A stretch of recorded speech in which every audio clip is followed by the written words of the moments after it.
Hi, Natural Virgo here again um, with a story about Jim Jones, not the rapper. This is the original Jim Jones, and he was the leader of the People's Temple. This story, I always enjoyed it when I was a child.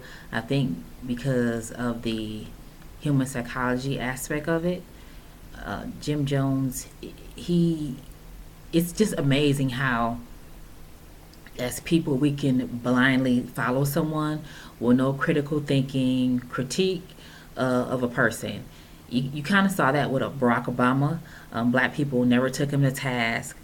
They believe he can do no wrong, and it was a costly mistake. But that's water under the bridge at this point. But anyway, the human psychology is it's amazing because people have, and not all, some people have the need to belong to a social group, and at times it can be a great experience, and in extreme cases, it can cause you to lose your life. And this is one of those cases. And I always thought that kind of always give me the side, maybe give the side eye to some religious groups, not all, some. But it, there's lessons to be taken from it. I will say that much from the story. But anyway, Jim Jones, he was born in rural Indiana in 1931. Um, later on, neighbors did describe him as a kind of a certified weirdo. He would torture animals, and that is a red flag of a possible sociopath.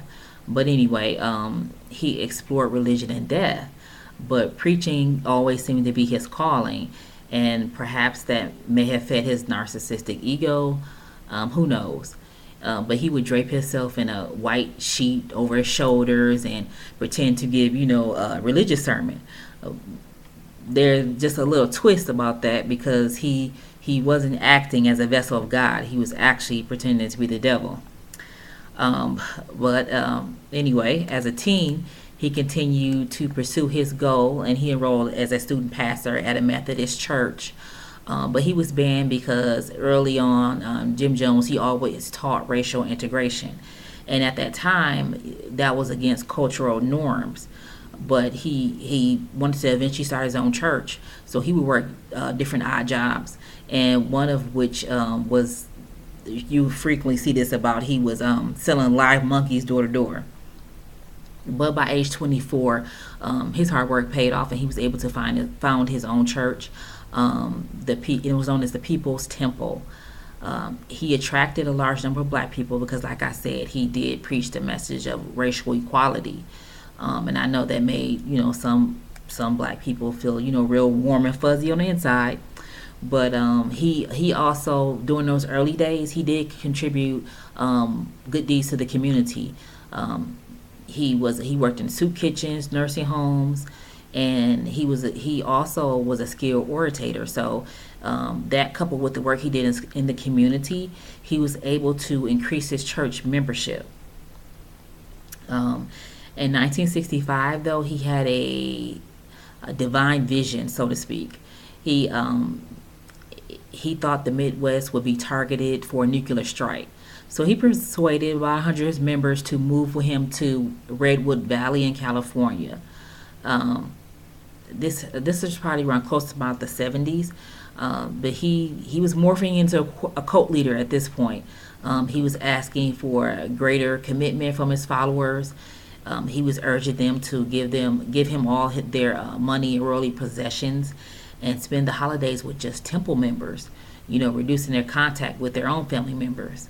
Um, uh, Later on, former members gave accounts that Jim Jones would force them to give up their homes in child custody and subject them to beatings. And he also would stage like fake miracle healing sections. So he would touch somebody in the front row when they would jump up and almost they may be in a wheelchair and now they can walk again.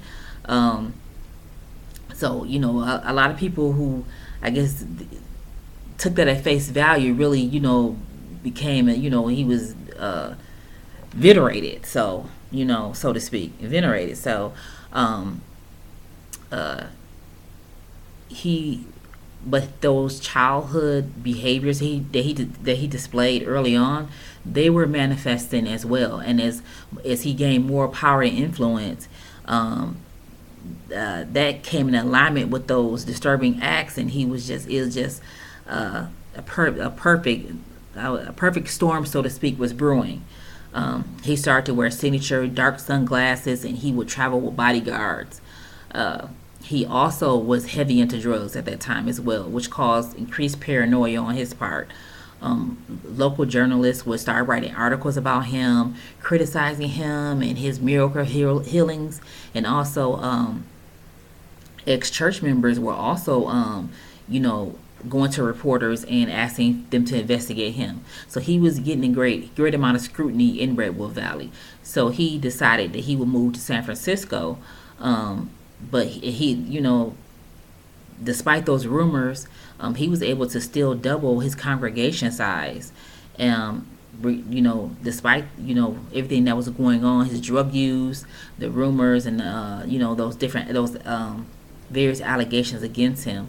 But he was fearful of the government were trying to ruin him, and you know, he wanted to move again. So he wanted to create his own utopia. So he selected Guyana, a country off the northern tip of South America. He picked Guyana because the government could easily be bribed, and they will also allow a free flow of guns and drugs for him. So, and he also, I think, deep down inside, knew that he can implement any twisted, deviant scheme, and he wouldn't be under the watchful eye of the government, journalists, or any concerned family members. So he put his plan into motion. 1974, he leased 4,000 acres of remote jungle. He named it Jonestown after himself, of course, to feed his narcissism. And he convinced almost 1,000 members to move with him to Guyana, promising them, you know, their utopia. But church members, you know, they had to work that land. That land was in the jungle. It was deserted for a reason. It was the soil quality was poor. The nearest water supply was a 7-mile hike in itself. But that wasn't the worst of it. Members soon realized that Jones had other visions for their utopian community. Um, After working 11-hour days on the land, members were expected to attend long evening sermons. And if their duties were neglected, they would be punished by imprisonment in coffin-shaped boxes or at the bottom of disused wells. He would have a loudspeaker set up to play his voice recordings repeatedly over in a 24-hour period. He confiscated their passports.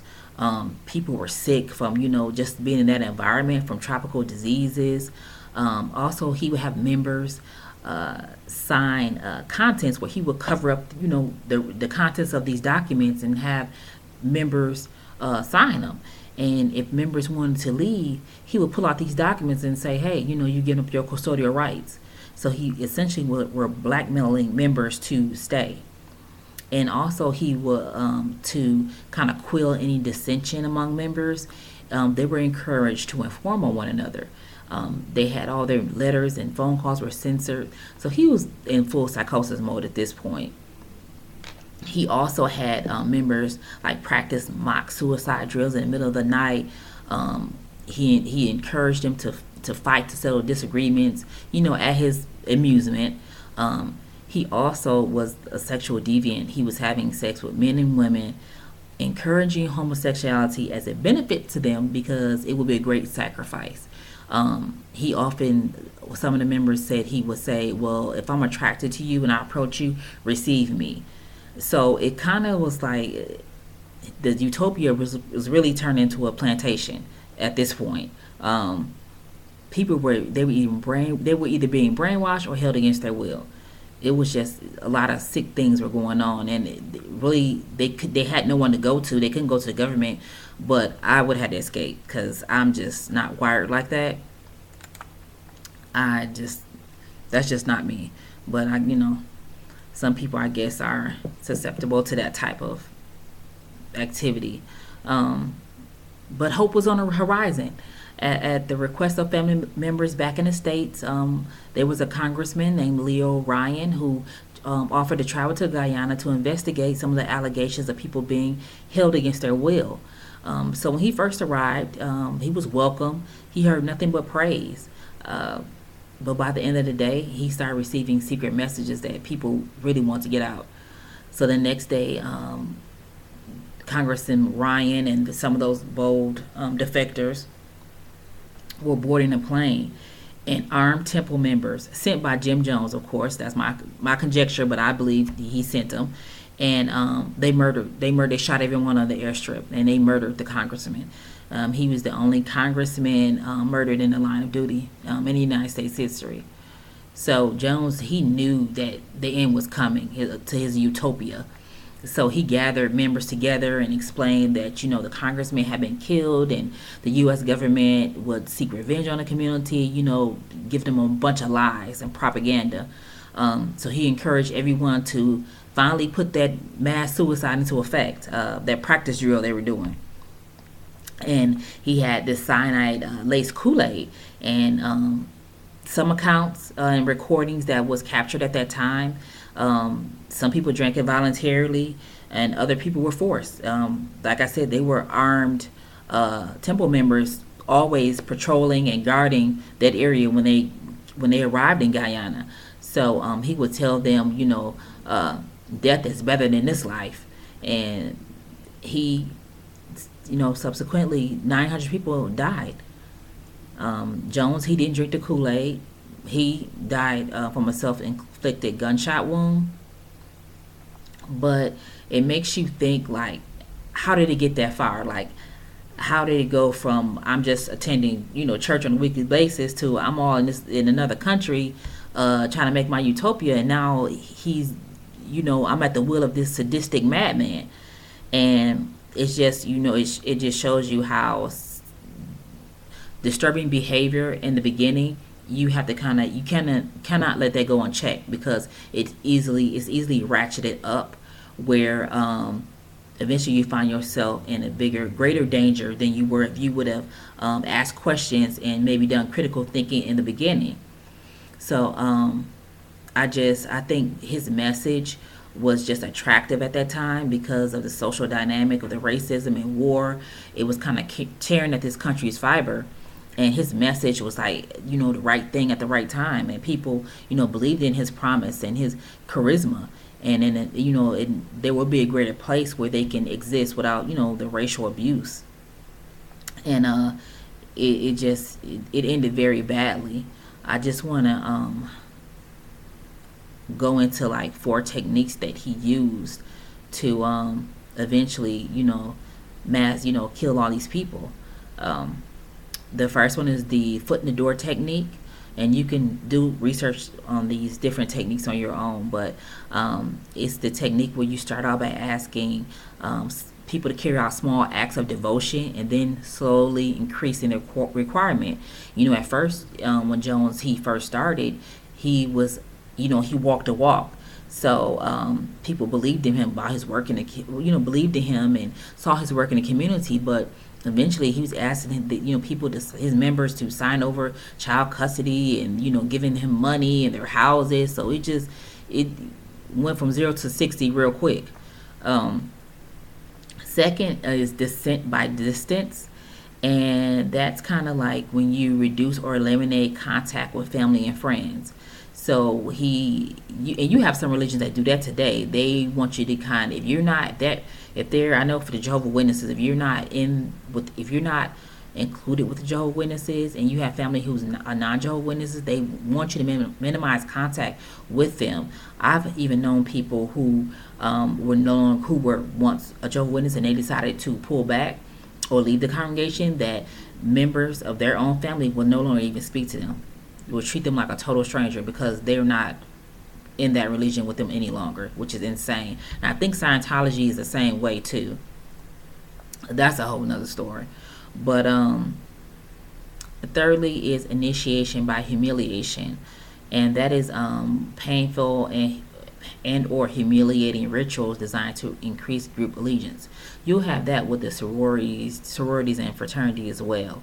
Um, like I said, that's just, you want to watch that too. I just never wanted to join a sorority or fraternity, well, sorority, in my case, but I just, anytime I get where there's someone who's trying to like put me in an organization, or you need to go through this XYZ to be part of this, and I just don't see any benefit in that. Um, it's just, I just don't like that social group organization, and we're inclusive and everybody else, you can't join us. I just kind of do my own thing. Always have been since I was a teenager. Um, Lastly, is paranormal miracles. So Jim Jones was able to put on these elaborate acts where he would, heal the sick and the paralyzed, and people would just be in awe of him because he was able to do that. But we all know that was just an act, and his members were in. Some of his more his loyal members were in on those acts. So I just want you guys to always be aware and use critical thinking um, in your lifetime, because you never know when you can become part of something like this. But you know that if you don't have that type of personality like I do, you would never fall for anything like that. That's just insane. But that is it for today. The next story I want to do is about. I don't want to give up too much, but it's a lady, and let's just say, she lined her pocketbook with millions of dollars, and just a regular story that you probably never even heard of, but yeah, she lined her pockets quite nicely. But that's it. So I hope you enjoy my story, and hope to see you again. Bye.